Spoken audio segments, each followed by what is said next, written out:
BJP के प्रदेश अध्यक्ष के द्वारा जिस प्रकार से महिलाओं का अपमान किया गया, उनके चलते कार्यक्रम को आप छोड़ के चले गए।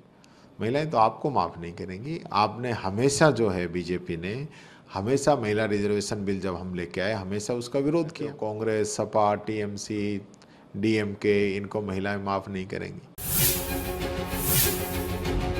देखिए, एग्जिट पोल तो आप समझते हैं कि बीजेपी किस प्रकार से पूरा ये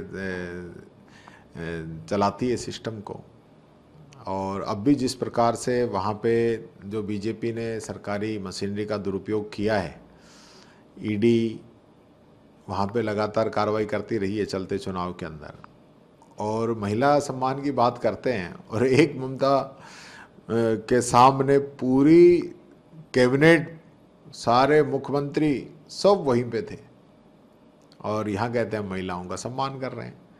तो अब बीजेपी का जो सिस्टम है वो आप समझ सकते हैं। प्रधानमंत्री ममता जी के लिए किस प्रकार की भाषा का इस्तेमाल कर रहा है, अमित शाह जी किस प्रकार की भाषा का इस्तेमाल कर रहे हैं, तो ये महिला सम्मान है। पूरी कैबिनेट वहीं पे, रक्षा मंत्री वहाँ पे घूम रहे हैं, और सारे मंत्री घूम रहे हैं, मुख्यमंत्री घूम रहे हैं, क्या क्या बयान वहाँ पे दे रहे हैं। तो ये होता नहीं है। आप चलते चुनाव के अंदर लोकसभा की विशेष सत्र बुलाओ और महिला रिजर्वेशन की बात करो, उसमें अमेंडमेंट की बात करो। महिला रिजर्वेशन 23 में पास हो गया, उसको तो लागू नहीं कर रहे, 3 साल तक अटका के रखा। अब आप आखिरी दिन शायद 16 तारीख को रात को 11 बजे आप उसको लागू करते हैं, तो ये तो कोई बात नहीं हुई। और फिर आप टीवी पे आ जाते हैं मन की बात कहने के लिए, फिर आप कहते हो कांग्रेस, सपा, टीएमसी, डीएमके, इनको महिलाएं माफ़ नहीं करेंगी। महिलाएं तो आपको माफ़ नहीं करेंगी। आपने हमेशा जो है, बीजेपी ने हमेशा महिला रिजर्वेशन बिल जब हम लेके आए, हमेशा उसका विरोध किया। आरएसएस में आज तक एक भी महिला नहीं है। तो ये क्या है? महिलाओं का सम्मान आप लोग करते हैं क्या?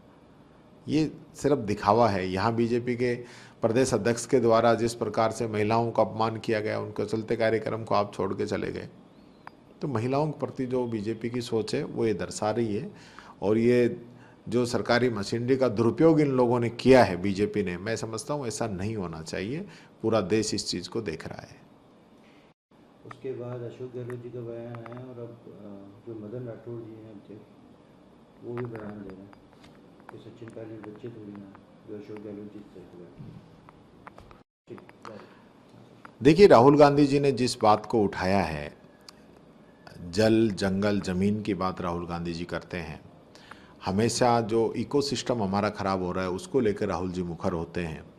और अब भी जिस प्रकार से अंडमान के अंदर जो जंगल काटे जा रहे हैं, वहाँ पे जो पूरा प्लान बनाया जा रहा है, वो बहुत घातक है। इससे पहले चाहे महाराष्ट्र रहा हो, चाहे आपका उड़ीसा रहा हो, चाहे आसाम रहा हो, अब अंडमान के अंदर आ गए। जिस प्रकार से जो इकोसिस्टम हमारा ख़राब किया जा रहा है, आज भी विश्व के अंदर सबसे जो गर्म शहर हैं वो हमारे हैं। हमारी हालत ये है कि रोज़ाना आगजनी हो रही है, आग लग रही है, लोग मर रहे हैं, लू ताप से मर रहे हैं, हालत ख़राब है। लेकिन सरकार जो है क्लाइमेट चेंज की तरफ कोई नहीं देख रही है। सिर्फ बड़ी बड़ी सेमिनार होती हैं, उसमें बातें होती है, धरातल पे कुछ भी नहीं है। अंधाधुंध जो है पेड़ काटे जा रहे हैं, अंधाधुंध माइनिंग की जा रही है। कहाँ जाके रुकेंगे हम? क्यों ये सारे काम हम कर रहे हैं?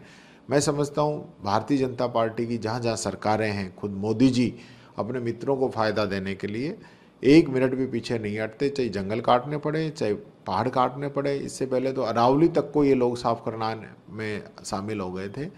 अरावली की ही डेफिनेशन इन लोगों ने बदल दी थी। तो ये जो है बहुत गलत काम कर रहे हैं। हमारे आने वाली पीढ़ी को बहुत बड़ा इसका नुकसान होगा। राहुल गांधी जी ने जो बात कही है, मैं उसका समर्थन करता हूँ। राहुल जी निश्चित तौर पर ये जो लड़ाई लड़ रहे हैं, ये आने वाले समय में युवाओं के लिए